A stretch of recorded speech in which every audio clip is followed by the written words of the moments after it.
Hi guys, welcome back to Why Do I? This episode is one that I've been looking forward to for weeks. I've done a hell of a lot of prep around it.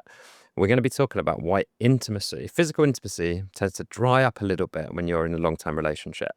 I'm not someone that can navigate this myself, but I do have a lot of personal experience that I want to speak to during this episode. So the guest I've gotten today is someone really special. I want to introduce Henika Patel to you guys. Welcome, Henika. Hi, thanks for having me. You're so welcome.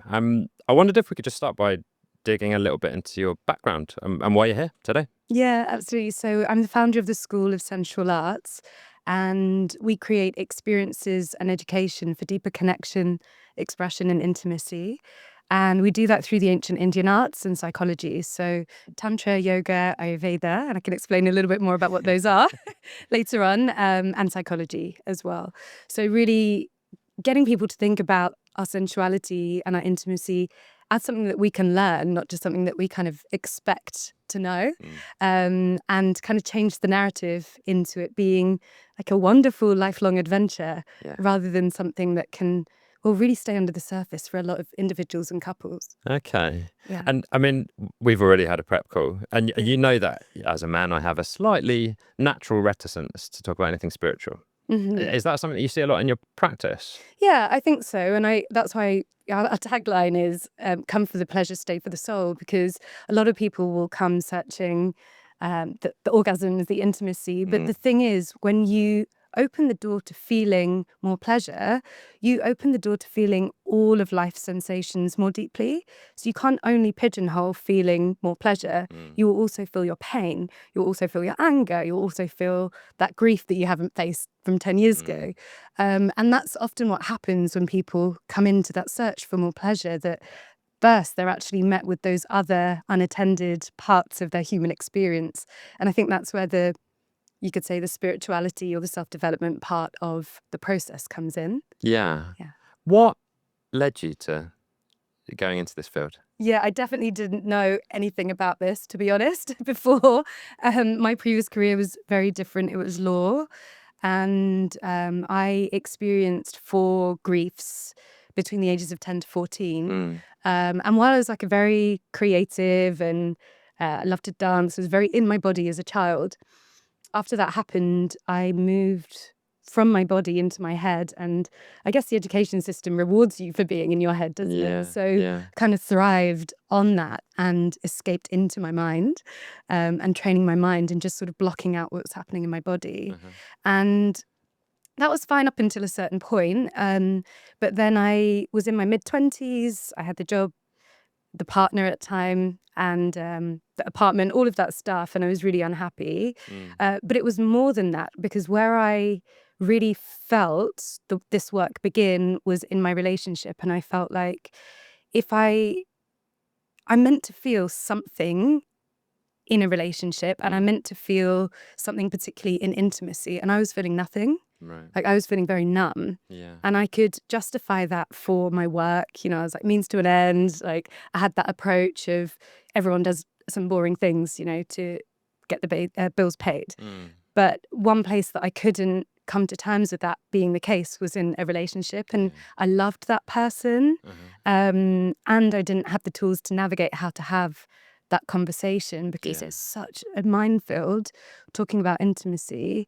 And I didn't have the language to talk about it, and it just kind of blew up in my face, really. Sure. So I was really then motivated first just to learn the tools, I guess, to turn my own body back online. And then when I found those tools, I was like, wow, why doesn't everyone know about this?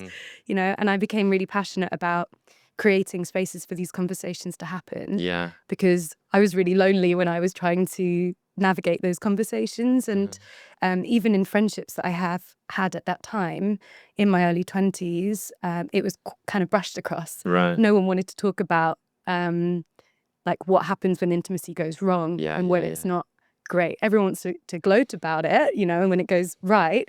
But yeah, I was finding it difficult to have conversations with that kind of depth and meaning and reality, that actually it's not always easy. So that's how I ended up doing the work that I do, and I got completely immersed in it and continue to be immersed in it. I think it's the most wonderful thing, and it supports supports me in my own relationship, but also, yeah, individuals and couples as well. Yeah. I think where the guys, my audience, are going to want to start with this is like setting some realistic expectations around intimacy, because I think for the most part, people will be very, very familiar with that journey where when you first meet someone for the first, and I mean, you can tell me this, but the first 6 months, perhaps, it's fireworks, it's, you know, it's hormones, it's this carnal desire to constantly want to be intimate. Yeah. And that eventually dissipates in the majority of relationships, would be my hypothesis. In your practice, like, what is realistic for couples that have been together for a few years? And can you explain a little bit about, that's the first part of the question, but also why that desire dissipates? Yeah, this is a really, really good question. I think that you can look at it firstly biologically. So that spark that you initially feel and those fireworks that you feel in those first 6 months, that's dopamine. That's that high. That's a chemical in your body, a hormone that's getting you feeling elated and like insatiable, you know, and you just can't get enough. And it's kind of like a drug, right? So through repetition, through familiar circumstances, it doesn't hit as hard. And the thing is, as you go on longer in relationships, when you're years down the line in a relationship, you can't rely on the fireworks that once fed you in the early stages. What your body actually switches to is the need for oxytocin. And oxytocin is, if we bring back that metaphor from fireworks, oxytocin is the kind of intimacy that's like a long burning fire. So it's something that keeps you nourished through all stages of your life. No, it's not going to give you those hits and highs in like those first, 6 months, but it's that long burning connection that provides stability, that provides safety, and that provides, just a real closeness. And I think sometimes we get lost in chasing things of time's gone, chasing what it used to be like, rather than looking forward to how can we learn about each other in this particular phase of our relationship. And of course, our bodies are changing all the time as well. So if you met someone in your 20s, it's probably going to be different in your 40s. And again, there are chemical reasons for that. So I have so many questions around this, just thinking about my own personal experience again, but because when you frame it like that, and I think about dopamine in particular, right? And do you ever see a relationship between people, not just men, women, who are chasing that dopamine and an unhealthy long-term relationship with sex? As in, do you find that people will often look for that hit? When that dissipates, then they'll think that person's not right for me anymore, therefore I'm going to move on to someone else? Oh, absolutely. Yeah, absolutely. Because it's going from one high to another. Yeah. So when that thing becomes so familiar, it no longer gives you the hit of dopamine, you think, well, that's the problem, so I'll move on. Yeah. But I guess the trouble with that is that you will never then experience that kind of long, nourishing kind of intimacy that is so regulating. Like, people who have sex live longer. People who are intimate in long lasting relationships live longer, because we're humans that are built to be together. So I think that the hit of dopamine also stops serving a function after a while. And I think not just men, I think women as well can experience that, where I've experienced it, where I felt like I'm just kind of repeating this cycle, and even the high that you're chasing is no longer satisfying. And I think if I speak to my personal experience of what that sex or what that intimacy was trying to cover, what that high was trying to cover, you could look at it the same way that you might look at any intoxicant. What was that? And I think for me, when I removed that pattern, I had to go into what I was covering. So for me, that was grief, and that's what came up. Wow. And I felt like intimacy was the strongest cover up. It's like one of the strongest feelings that you can feel in your body. And it can be used, both for connection, and very sneakily, it can also be used to disconnect as well. So even though you're intimate with someone else, you may actually be using it to disconnect. Right. So it's a tricky one. It's absolutely fascinating. Yeah. Because I think, we spoke a lot in the first season about certain behaviors.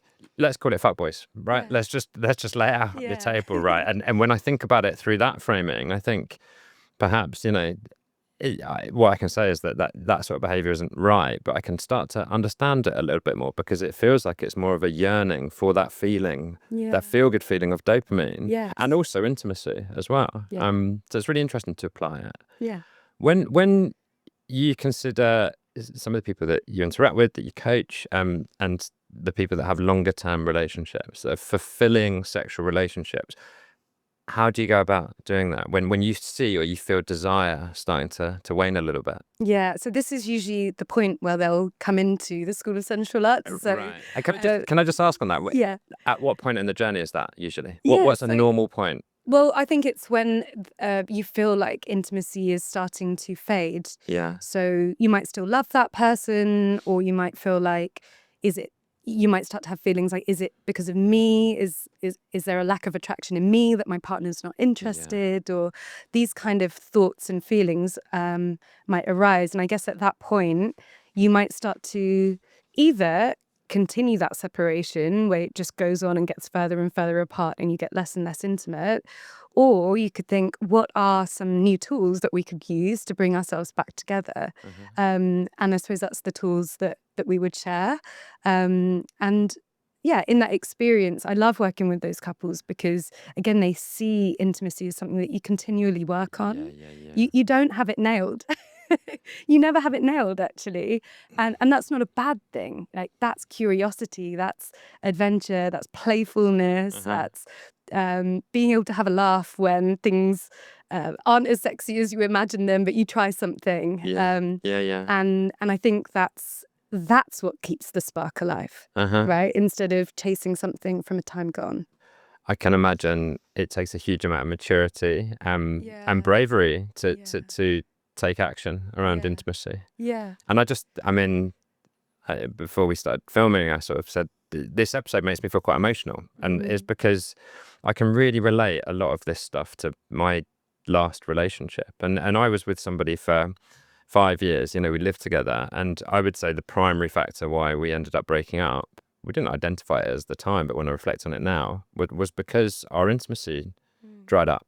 And if I'm being really, really honest, like I can look inward now and say that was my fault. It was my fault because I started losing interest in her sexually, and she saw intimacy as a way for us to connect. Whereas I think my view of it was more hormonal. Yeah. And so I can remember so many times when, I'd be out in bars or clubs and I'd be like, why do I find that girl more sexually attractive than my partner? When my partner was like my dream girl, she was someone who I was obsessed with, and I was like, that's a problem. That's something. It was never ever something that I felt we could work on. Yeah. And actually, as a man, like what that created in my head was this narrative that I wasn't a man, that I wasn't masculine because I didn't want to tear her clothes off. It felt like it was the wrong way around.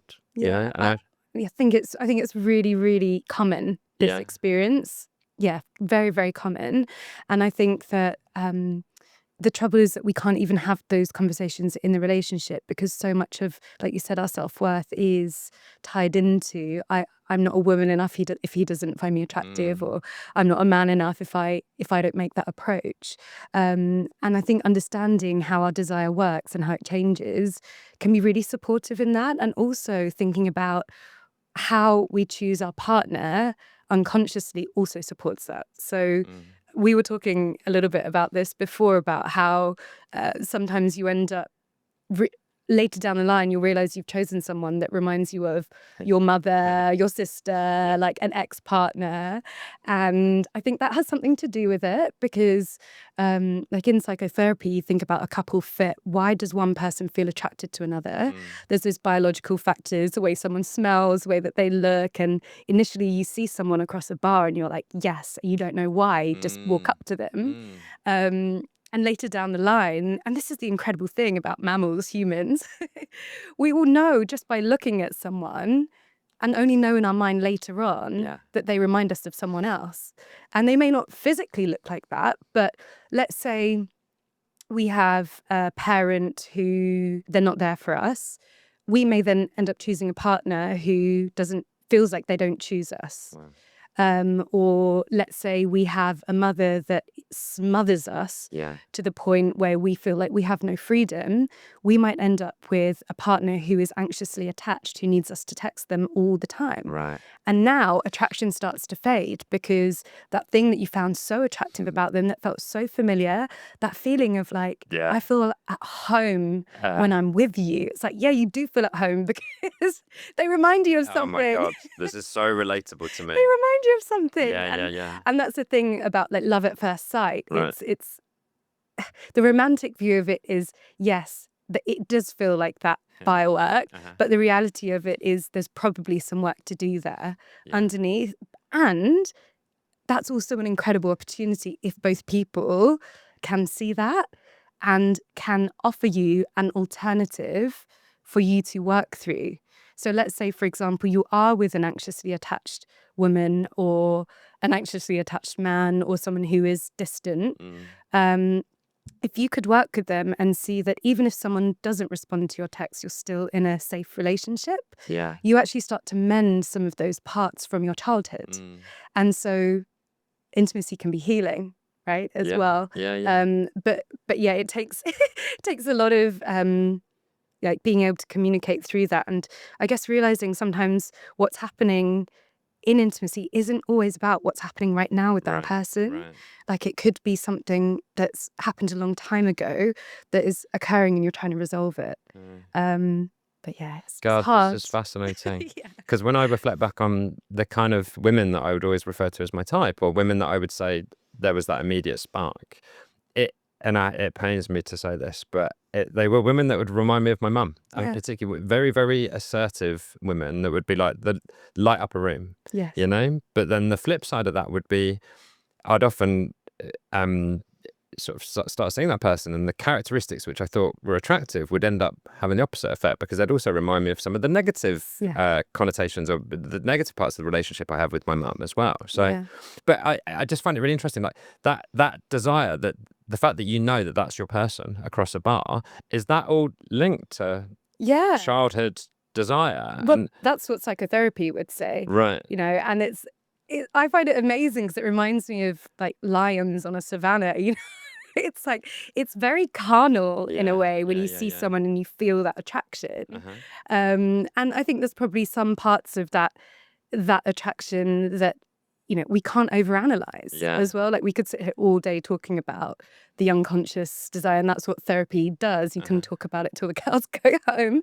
And there's also that biological factor that, for example, when you kiss someone, that's your way of figuring out genetically if your genetics and their genetics would be compatible to have children. So if you kiss someone and it's like, I don't like the way they kiss, or I'm not sure about how they smell, that's actually information that your body is collecting to figure out if you can procreate successfully together. So we are animals. It's funny because at the end of the day, people always think this is all about like gut feeling and desire, and it's actually very, very rational. You know, that's what I'm finding so interesting about this conversation. And my other half, like when I ask her about, not in a seeking validation way, but when I ask her, like, what is it about me that you like? And she always says my smell. Oh yeah. And I'm like, that's weird. Lynx Africa, it only costs $2.99. Do you know what I mean? But it's not my deodorant, it's my literal smell, like what's coming out of my skin. Yeah, women love that. Right. Women absolutely love that. And I think as attraction changes, smells change as well. Yeah. So kind of noticing, how does your partner smell? And again, it's also, that comes down to what you're eating, like how you're looking after yourself. It's an inside chemistry that's happening in that. So it makes attraction even more stronger when you are looking after yourself, when you are in balance. Versus if you've got really strong BO. Exactly. And I'm burger and chips every night. Yeah. All right. Let's bring it back a little to the focus of the episode, because the problem that I want to answer to is about this idea of, I think it's around communication, around when you do feel that desire waning, how do you navigate that with a partner? Because I still find it difficult now. And if I'm honest with you, that's the biggest worry that I have in my relationship at the moment. I hear you. So this is the one that I was most curious about in learning kind of how to turn my own body back online, because I felt like if I keep coming into contact with these relationships and then they fade, I'm never going to be able to progress into Yeah. something longer term. I didn't have the language of how to communicate that. When I did try to express to a partner, I'm not feeling anything, they would take it very I can personally imagine. and think, oh, well, I don't know how to satisfy you, or like what I used to do before doesn't work now, or etc. Yeah. And so I learned a framework. Okay. Has it got So an there's acronym? this, yeah, Yeah, of course you it might have has. heard of it, but Right. it's nonviolent communication. Right. Have you heard of it? No, please So it's an explain. incredible framework, and I think it's got me to the place where I am now in my relationship. I'm happily married, and we used it a lot throughout our relationship. And it used to be very mechanical. It's this idea that sometimes when you express what your desires are or what's wrong with you, the other person stops listening almost immediately, because their defense, what I call their Mm. defenses, Mm. they go up. Because when you say, I'm disappointed in the fact we haven't had sex for 3 months, or Mm. it's not like it used to be, there's this immediate kind of challenge to the other person and them just being who they are. Yeah. And nonviolent communication teaches us how to remove the violence from the words. So even really unseemingly normal sentences will actually have violence in them, which means that you can't actually progress to sharing what your needs are. Sure. So the first step is making observations. So rather than saying, remember that awful time we had sex last week, or remember we haven't had sex in the last month, instead maybe pinpointing like a single point. So remember last Saturday evening. And then, okay, you can progress to the next part of the conversation, because it's objective, it's factual. And in the next part of the conversation, there's 4 steps. You talk about your feelings, and NVP gives you a whole list of feelings. So for someone who didn't have any language around, like, what are my sensations telling me and how do I communicate them, this is really helpful. And once you get through the feelings part is always in the I. So it's what you feel. It's Right. not what the other person made you feel. It's like, I'm feeling lonely. I'm feeling sad. I'm feeling numb. I'm feeling, I'm feeling not good. Yeah. And Yeah. then you can progress into what your needs might be. And again, this is a list. It's a list of universal human needs, Right. where if you were to say this to your partner, it's very unlikely that they would think, well, every human needs that thing, right? So Yeah, it's yeah. very unlikely that they would react to it. And then the final step is a request. So you've explained all that other stuff, and now you can make the request. And the request needs to be in that SMART method. So it's specific, it's time bound, it's not going to feel like you're going to have to do this forever. So how would it feel if we next week set some time aside to explore this date night, or to explore this way of connecting? Or how would it feel if we once a week didn't watch Netflix, but chose to speak about how our day went for a month? Don't make it feel like it's forever. And this really, really helped me in my own relationship, and I teach it to people and couples that I work with as well, because it takes time to kind of to get your head around it. But then it ends up being quite spontaneous. And I used to write it down. Like, I used to go into a prearranged meeting with my partner and have it written Like an down. agenda. Yeah, and literally, like, my paper would be shaking because I'd be so nervous to have this conversation, because it never went well before. Wow. And they also had the paper. And like, over the years, we've done it so many times that if something comes up, we can kind of replicate that without the stabilizers of mechanically thinking of all those 4 steps. Yeah. So I find that really helpful. That's very useful, I'd say. Yeah, NVC. Yeah, okay. Yeah. Good takeaway for these guys. Yeah. We're talking about intimacy in very broad terms there, right? So we're talking about satisfying needs. Yes. When it comes to physical intimacy specifically, I would presume that it's a lot harder to say what you want in that context. I certainly find it harder. And I think the reason I find it harder is because sometimes I don't know. And sometimes I'm in a situation whereby I want to feel that closeness to my partner, but I often can't sort of marry up that level of intimacy and connection with my sexual needs. Yeah. And do you find that people struggle to communicate what they want sexually? Yeah, because we don't know. Yeah. Because we Good. don't I'm know. happy about that because I don't have a fucking clue. Yeah, we don't know because we sort of assume, again, that we rely on us being animals and just figuring it out. Yeah. But this is the thing about, like, this is what I love about Tantra, this is what I love about the ancient texts. These are entire fields of study, you know, and if you were bored of what you ate every day for 10 years, you'd probably pick up a new recipe book, you know, or you'd try a new cuisine. And I'm not saying try out a new partner, etc. I'm saying try out new skills, figure out what now works for you together. There's so much out there that you can do. So figuring out if what types of touch you find stimulating, figuring out also what kind of desire you respond to. So there's usually two types of desire. The spontaneous desire, which means that's that category of people that randomly they'll just feel aroused, right? And not much it won't take them much to kind of get into that feeling. And then you'll have those who are in responsive desire.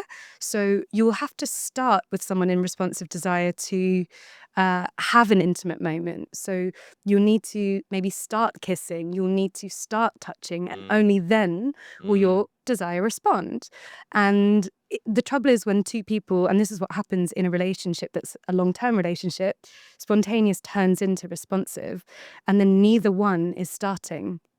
Right. And so you get caught because neither of you feel like it. So you're not making the initiation, but it is in the initiation that you end up feeling like doing it. So you can kind of end up, chasing each other's tail a little bit, I completely identify with that. Running away. And it can feel, I guess, a bit like mechanical, to be like, okay, well, if I start kissing, then I'm probably going to feel like it. But that beginning bit might not feel very comfortable.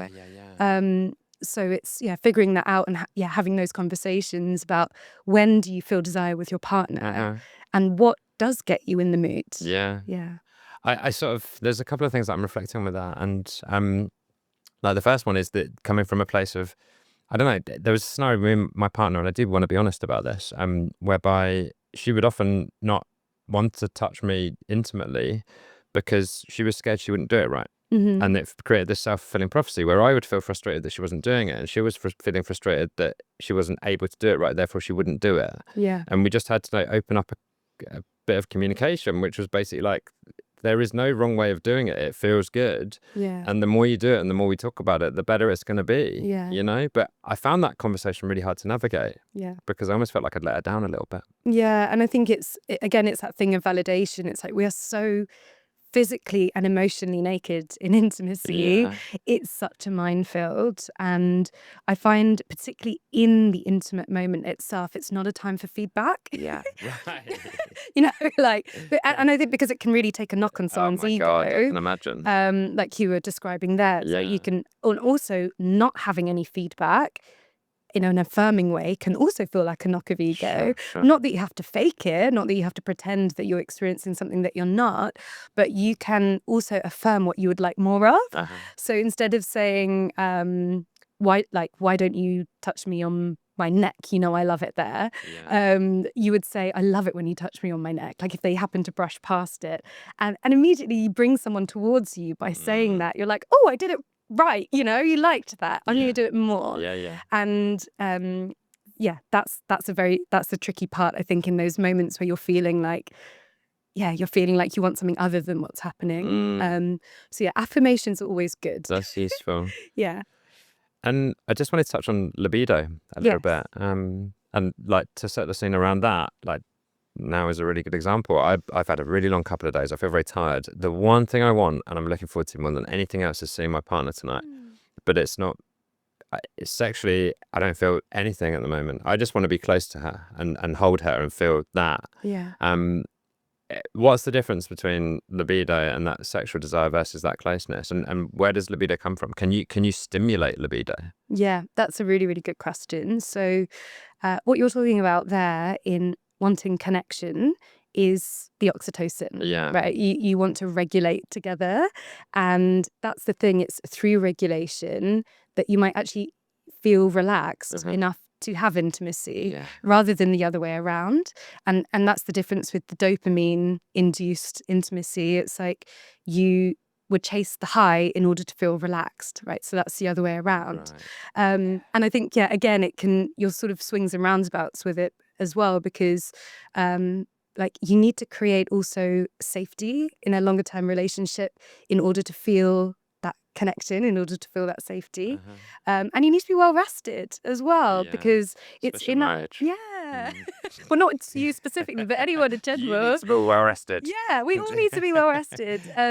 Yeah, because it's in sleep that our hormones replenish themselves. Yeah. So if we think about also the nervous system, what's happening, if you feel like either you're tired or you're stressed, you've had really tough time at work, or things are feeling unstable, you lose your job, I don't know, you have to move house, someone's passed away, there's some kind of instability that's registering in your nervous system.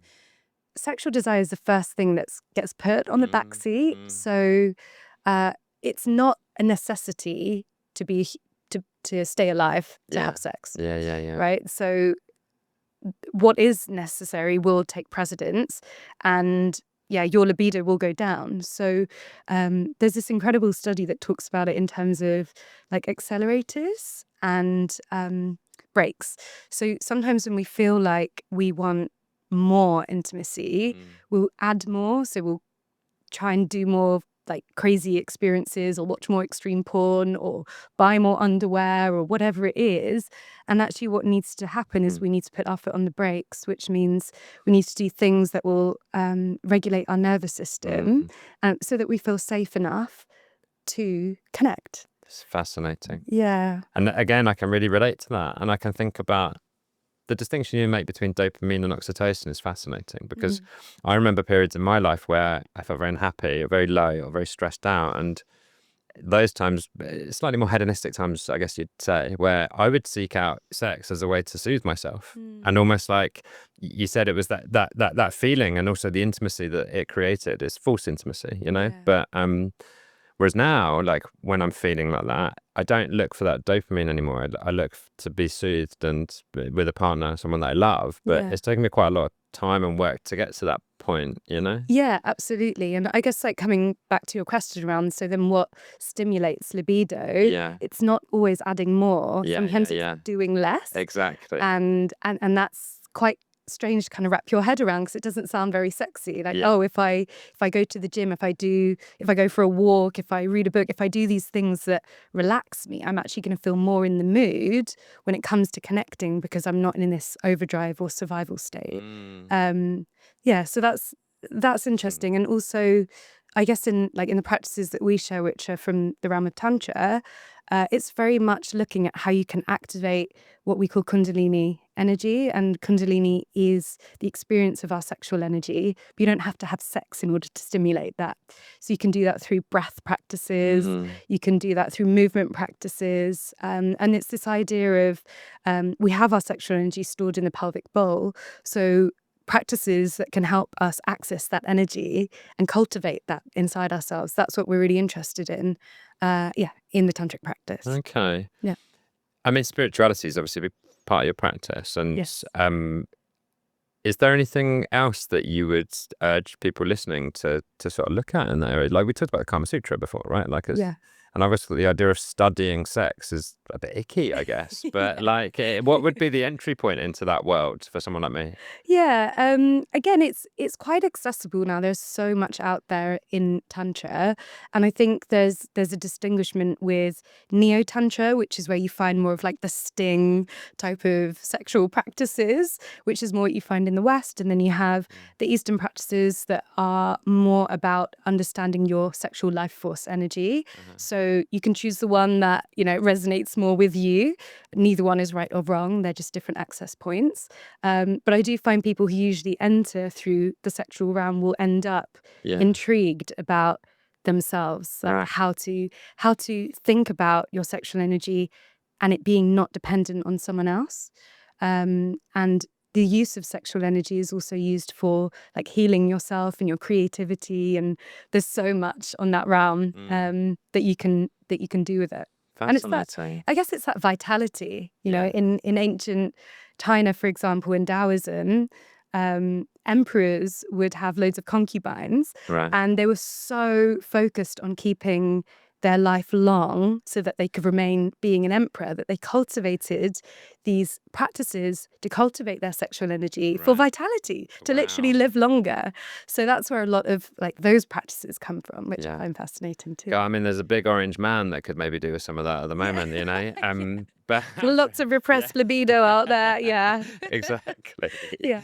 And in the age we live in now, so where obviously we have a multitude of information at our fingertips and so many ways that we can become distracted. Like, what are some of the more negative things that you've seen when it comes to things like social media and pornography usage and AI? Does that bleed into your practice a lot? Yeah, I guess it comes down to kind of we can get that hit really quickly, and we are so exhausted by those quick, short dopamine hits that we get from scrolling that it doesn't really leave much in us, much in us for that connection with our partners.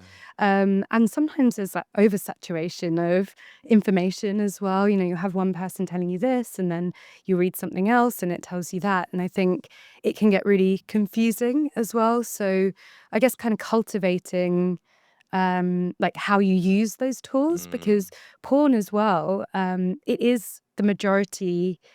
That's the way that the majority of people learn how to have sex, Yes, it's crazy. and it can be a good thing in terms of there are some sites that are like very regulated and that show real sex, like Make Love Not Porn. That's an incredible site. Where it's real people having real sex, and I guess the converse of that is the very staged sex that we then think is real life and that we then try to replicate, but our bodies haven't evolved at the same rate that technology have. Like, we can't turn desire on like we can with a click of a button. It takes time, it takes connection, it takes safety, it takes trust to feel that. So yeah, there's that kind of, that's not mirrored, I think, Yeah. in those those experiences that we see online. And do you, I mean, in your experience, like when you've worked with couples, have you worked with couples that skew younger, that have had that pornography, online access to it available since they were interested in sex? Because it absolutely fascinates me and scares the shit out of me, to be honest, because when I was first sexually active, I didn't have access to that stuff. So I think I've got a fairly healthy relationship with sex, but Yeah. I don't know how someone where that becomes the norm is ever going to navigate it in a healthy way. Yeah, it's really hard because it was, you know, you'd have to go into the top shelf of a I newsagent's, remember really. paying 50p Yeah. at school for a page of a porn magazine, and that was Yeah. my sexual experience, Yeah, and it and was you great. keep it Yeah, crumpled for as exactly. It long was like as you rock can. hard. I was like, you use it as a frisbee. So, Goodness. Yeah, and that's the thing. That's the thing of like having such quick access, and we also have the instantaneous relationships you can have with things like OnlyFans now, where yeah. it's not even just sites, but it's real people that are responding to you, but in the way that you ask them to. So, Oh, wow. there is a whole minefield of that, and I think a lot of women feel like they can't live up to that. They can't keep up with that, right? Yeah. And that's where I think a lot of the performance stuff comes in, like the Sure. faking it and the trying to be something other than you're not. Role play can be very helpful, but the mask, I think, can become very heavy if it's one you continually have to play. Yeah. And I think that's again where those fireworks will fade. So yeah, I think it's more and more common in younger relationships because of the access that is there. That point around OnlyFans and pornography more broadly is a really interesting one. I never Yeah. thought about that. When it's a one-way relationship where you are instructing someone and they give you a performance based off what you're telling them to do, that must create so much disparity in terms of having a mutual connection. Yeah. You know, I never really thought about it like that before. Yeah, exactly. Because then maybe if you're in a relationship where you find yourself in a new relationship and you try that out and the girl doesn't respond in the same way, you know, you might take that as a hit to your ego, because normally that's how your desire responds. Yeah, exactly. So, but the body is incredible, the mind is incredible, and so much can be learned, so much can be shifted. Just because you feel and this is how I felt when I felt really numb. Mm. I felt like I'm going to feel like this forever. I'm never going to be able to connect with anyone. I'm never going to feel anything in my body. And I guess like any message of hope that I could give to anyone is that your body is incredible and it can change and it can come alive, and the way that you experience desire can shift. Yeah. And there's so much out there in terms of practices that can help with that. And I just wonder as well, I mean, so to go back to that point around and internet usage, and do you find that that's sort of given people an unrealistic expectation of what beauty and sexual attraction should be? Yeah. Yeah, I do. I think there's not so much space for Oh. like just like the reality of stretch marks Yeah. and Yeah. putting on weight and your body changing after having children. And that's not what you see when you log on to Mm. a site, is it? So yeah, I think that it really plays into it, because if you can't see yourself in the only way that people are learning really how to have sex, then kind of edits you out of the picture. Yeah. Okay, thank you. This has been enlightening. I'm looking forward to putting some of this into practice with my partner.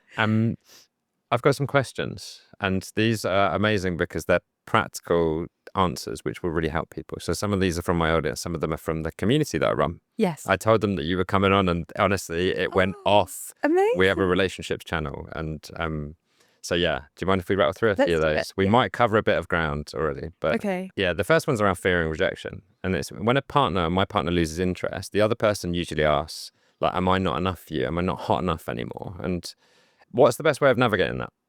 I think it's becoming curious about the other person's internal world rather than seeing it as a direct reflection of you. Yeah. And through that curiosity about someone else, you can move towards connection rather than away from it. Yeah. Because that person might not have exactly figured out what's up with them. Uh-huh. But can you be curious together? Yeah. Can you rather than take it as an offense to yourself, put that to one side, even if you're feeling it a little bit, and say, I want to support us through this. Sure. So what can we do to explore what's happening? Yeah. And not make the other person feel bad about feeling that way. Because I think that's what happens when we say, you must not be interested in me. Yeah, sure. The defenses come up, Sure. right? So it doesn't lend to connection. Do you ever see occurrences where people are genuinely mismatched in terms of libido? And how do you work through that? Yeah, I think there can be a mismatch of libido because, again, you're always changing. Your body's always changing. So I guess it's thinking about where is your body right now and what do you need? And that's one of the things in the tantric practice where, say, if one person is stressed and then you go into connect, you're kind of dumping your stress on the other person. So there would be practices that you can do to kind of get on the same page again through your breath, through your movement. Yeah. What can you do to get on the same page again? And I think, don't think about it as like forever. Think about it today, tonight. What can we do to get on the same page together that we feel relaxed or joyful or regulated? Yeah. And then go from there. I read a really interesting article when I was researching for the episode, and it was about why we should reframe the idea of setting aside time for sex Yeah. as something which that's not icky. Yeah. That's very important. But Yeah. I know the vast majority of men that I know would be like, absolutely not. It has to be spontaneous. It's not sexy when you're like, Thursday from 8 till 8:03, where it's sex time. You know, it's like, but I think there is a big thing around trying to reframe that into something which is very, very like productive for your relationship. Yeah. Scheduling sex doesn't sound sexy. No, at scheduling all. is not a sexy word. No, yeah, let's put it into our schedule. But it's kind of going back to that thing of responsive desire versus spontaneous. It's like you can't keep relying Yeah. on the spontaneity if there's no spontaneity happening. You kind of do have to give it a space to happen or not happen. I think really importantly, because also Yeah. it's a very pressure that you put on having sex that kills sometimes the desire to have sex. Right. Like if every touch that you experience from your partner, you feel like this is going to have to lead in this sex. I can Definitely, speak certainly for a lot of women and men, I guess, as well, is that you can end up bracing yourself, Yeah. thinking this is going to have to go somewhere. So if we can sing to like experiences where we can touch for however long, 10 minutes, and it doesn't have to go somewhere, you both have a lovely experience and feel nourished and chill and relaxed, Uh-huh. then you're so much more likely to be open to it going somewhere another time, you know? I love that. And yeah, I can really relate to that in my relationship, where you almost feel like there's an expectation to have sex, and that makes me not want to have sex, you know? But That expectation is really heavy one to yeah, carry. yeah, absolutely. This was a really great question. I love this. So why do you think that people, in terms of self-improvement, right, people put so much work into their careers or their hobbies, and they literally study for them, but there doesn't seem to be that desire to study sex? Yeah. Why is that, do you think? Yeah, I think it's because it's so taboo, Yeah. you know, and we see movies and we watch porn and things, and everyone just knows how to do it. But I mean, even porn stars have studied how to do it. You know what I mean? Yeah. And in movies, there'll be a whole intimacy team literally crafting every single touch and how it looks. So if you go into an intimate experience and just expect you'll know how to do it, like you're not giving yourself enough resources and credit, and there's no shame in learning how to do something. Yeah. Like I said, it can be really fun and really explorative to go on that journey by yourself and together. Yeah. Okay. Yeah. And the final question, if someone's listening to this right now and they feel that kind of numbness towards their partner, like, how do you start checking in on yourself and sort of uncovering where that comes from? Yeah, numbness is a really, really tricky one because it's the absence of feeling. So you can go a long time not even realizing that it's there. Yeah. And I think a big turning point for me in my own body was realizing that numbness is also a feeling. Like it's also a messenger in your body that's trying to tell you something. So trying to excavate what is this numbness trying to cover. And in the body, there's these different, I guess, waves that numbness will appear through. So say, for example, you're experiencing a lot of pain physically or emotionally. If you don't tend to that pain, your body will move into what it knows to do to survive, which would be to numb it, right? So that's why I said when you start to uncover and unfreeze what the numbness is numbing, you'll start to access maybe some of those, more difficult emotions or feelings that it may be covering up. I love that. So often the journey is through yourself, by yourself. Right. Yeah, and your partner can support you, they can mirror you with that, but we can't blame our partner for our numbness. We have to look at why that's coming in up for ourselves. Yeah. And presumably that can often mean seeking external support. Yeah, Therapy. Yeah, therapy is an incredible way of doing that. Yeah. Okay. Thank you. It's been amazing. Is there anything else that you want to add? Is there anything that we might have missed in this conversation? Stuff that comes up a lot. Stuff that comes up a lot. I think just I've mentioned it before, but just changing the outlook on sex and seeing it as something that doesn't need to be taboo, even in your relationship. Even the most difficult conversations that you think might rip up your whole relationship, if done with tenderness and if you speak in the I rather than the you, can bring you even closer. So have those conversations because they could save your relationship. Fabulous. Yeah. Thank you. Thank you. We're going to do a bit now, which is normally what we use for social media. Okay. It's a really, really good soundbite for anyone listening to the episode as well.